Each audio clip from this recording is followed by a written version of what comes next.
केंद्रीय इरौद सचिव के रूप में नियुक्ति। मैंने जहां तक अपने व्यक्तिगत जीवन में अनुभव किया है कि पूज्य बाबा अपने कार्यकर्ताओं के संस्कारों का भोग कराने एवं उनके अहंकार का नाश करने के लिए ही विभिन्न स्थानों में जल्दी जल्दी नियुक्ति एवं स्थानांतर किया करते थे। मैं उन दिनों लगातार 3 वर्ष से आनंदशिला में रेक्टर के रूप में काम कर रहा था।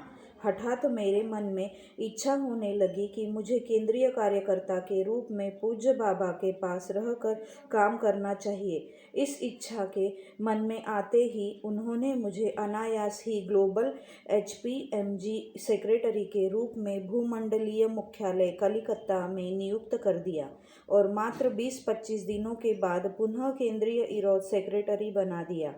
उन दिनों पूज्य बाबा आनंद नगर केंद्रीय कार्यालय के निर्माण में तीव्र गति से लगे हुए थे। सभी विभागीय सचिवों पर बाबा की योजनानुसार निर्धारित स्थानों पर भवन बनाने का दायित्व था। पूज्य बाबा स्वयं ही प्रतिदिन सुबह शाम व्यक्तिगत रूप से सभी केंद्रीय सचिवों से भवन निर्माण की प्रगति रिपोर्ट लेते थे। उन दिनों आनंद नगर में विभिन्न प्रकल्पों के लिए इरौद विभाग को 104 भवन बनाना था तथा कुछ वाणिज्यिक प्रकल्पों को कार्य रूप देना था। इन सभी कार्यों के लिए पूज्य बाबा का दबाव चरम पर था। प्रतिदिन सुबह शाम हर एक भवन के निर्माण के प्रगति रिपोर्ट देना पड़ता था, जो प्रायः दुष्कर कार्य था। उन सभी भवनों के निर्माण हेतु रुपयों का प्रबंध भी असंभव जैसा लगता था, मगर परम गुरु कुछ सुनने के लिए तैयार ही नहीं थे। इसलिए हम लोगों को प्रतिदिन दंड मिलता था। झूठ बोलने को मेरा मन अंदर से तैयार नहीं था, किंतु दबाव के कारण झूठ बोलना ही पड़ता था। मैं 15-20 दिन बाद ही सचिव के पद से अपने स्थानांतर के लिए पूज्य बाबा से प्रार्थना करने लगा। तत्कालिक केंद्रीय शिक्षा प्रभारी तथा मैं दोनों ही इरौद विभाग के कार्य की प्रगति हेतु परेशान रहते थे। प्रायः प्रत्येक रिपोर्टिंग के दौरान पूज्य बाबा बोलते थे कि इरौद सचिव भद्र व्यक्ति है, मगर शिक्षा प्रभारी की संगति में आकर खराब हो रहा है। ऐसा बोलकर हम दोनों को दंडित किया करते थे। अंत में एक दिन हम दोनों को भयंकर दंड देकर हम दोनों का अवधूत ड्रेस छीनकर मुझे पुनः आनंदशिला में नियुक्त कर दिया। मैं यहाँ आकर नए जोश से मिशन के काम में लग गया। इसी दौरान एक बड़ी रोचक घटना घटी थी। उन दिनों आचार्य प्रणवानंद अवधूत DS अकोला थे। कुछ कार्य से अचानक उन्हें मुंबई जाना पड़ा। जब तत्कालिक शिक्षा प्रभारी जी को यह बात पता चली तो वह उन पर कार्यवाही करने के लिए मुझ पर दबाव डालने लगे कि उनको अनाधिकृत मुंबई जाने के लिए कड़ी सज़ा मिलनी चाहिए।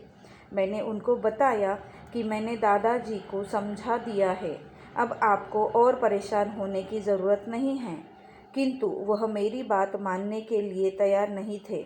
मैंने कहा, आप ही उनके सीधे प्रभारी हैं, इसलिए आपको स्वयं आचार्य प्रणवानंद अवधूत से बात कर लेनी चाहिए। इसके बाद उक्त शिक्षा प्रभारी ने प्रणवानंद अवधूत को बुलवाया तथा वे मेरे सामने ही उन्हें बुरा भला कहने लगे। आचार्य प्रणवानंद अवधूत ने चुपचाप उनकी बातें सुन ली। अब बाबा की लीला देखिए कि 1 घंटे के बाद इरौद सचिव से मेरा स्थानांतर हो गया तथा आचार्य प्रणवानंद अवधूत मेरे स्थान पर केंद्रीय इरौद सचिव बना दिए गए। यह जानकर केंद्रीय शिक्षा प्रभारी बहुत परेशान हो उठे कि अब उनकी खैरियत नहीं है।